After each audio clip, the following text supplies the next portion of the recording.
তোমার মনে অহংকার আছে, তাই তুমি কারোর সাথে মিশতে চাও না, কারোর সাথে কথা বলতে চাও না। তাই তো তোমাকে কেউ ডাকে না, তোমার কাছে কেউ আসে না।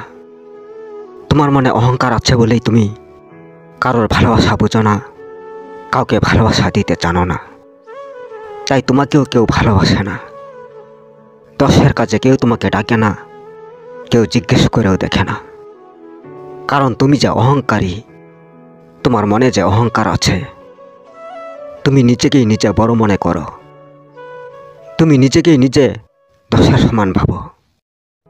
তুমি দশের মাঝে বসবাস করেও একা থাকতে চাও। কারণ তুমি মানুষ পছন্দ করো না। এই হলো তোমার অহংকার।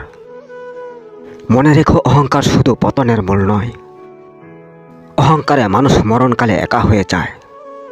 অহংকার থাকলে মরণকালে কেউ দেখতেও আসবে না। অহংকার থাকলে তোমার মৃতদেহ কেউ সৎকার করতেও আসবে না। তুমি বড়লোক হও আর গরিব হও, মনে অহংকার কখনোই রেখো না। তোমার মনে যদি অহংকার না থাকে, তাহলে মৃত্যু হলে সবাই তোমার শ্মশানবাসী হবে, যদি তুমি অহংকারী না হয়ে থাকো। তোমার মনে যদি অহংকার না থাকে, তাহলে তোমার মৃতদেহের উপর মাথা ঠেকিয়ে আপন পর সবাই কাঁদবে। আর যদি তোমার মনে অহংকার থাকে, তাহলে কেউ কাঁদবে না তোমার জন্য। তোমার মনে অহংকার আছে, তাই সবাই তোমার থেকে দূরে থাকতে চায়। কারণ তোমার কথা ভালো না। তুমি তোমার অহংকারে মানুষকে যা তা বলে ফেলো। তুমি তোমার অহংকারে বড় ছোট মানো না, প্রাপ্ত বয়স্ক মানো না। সবার সাথেই ঢেসা দিয়ে কথা বলো। মনে রেখো, অহংকারে তুমি সব হারা হচ্ছ।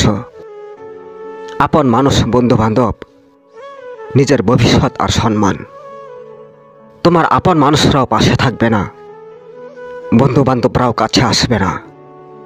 ভবিষ্যতে তুমি তোমার অন্ধকার জীবন নিয়ে একা থাকতে হবে। আর বড় ছোট প্রাপ্ত বয়স্ক কারোর কাছে তুমি সম্মান পাবে না। কারণ তুমি যদি কাউকে সম্মান না দাও, তাহলে তোমাকে কে সম্মান দেবে? তুমি সম্পত্তি বেশি করে ফেলেছ বলে যদি কাউকে সম্মান না দাও, অহংকার দেখাও, তাহলে আপনরাই কি তোমার পাশে থাকবে? থাকবে না। বন্ধুদের সাথে যদি ডেসা দিয়ে কথা বলো, তাহলে বন্ধুরাই কি তোমার কাছে আসবে? আসবে না। তোমার সাথে কি বন্ধুত্ব রাখতে চাইবে? চাইবে না। তোমার কাছে আসবে না, তোমার সাথে বন্ধুত্ব রাখতে চাইবে না।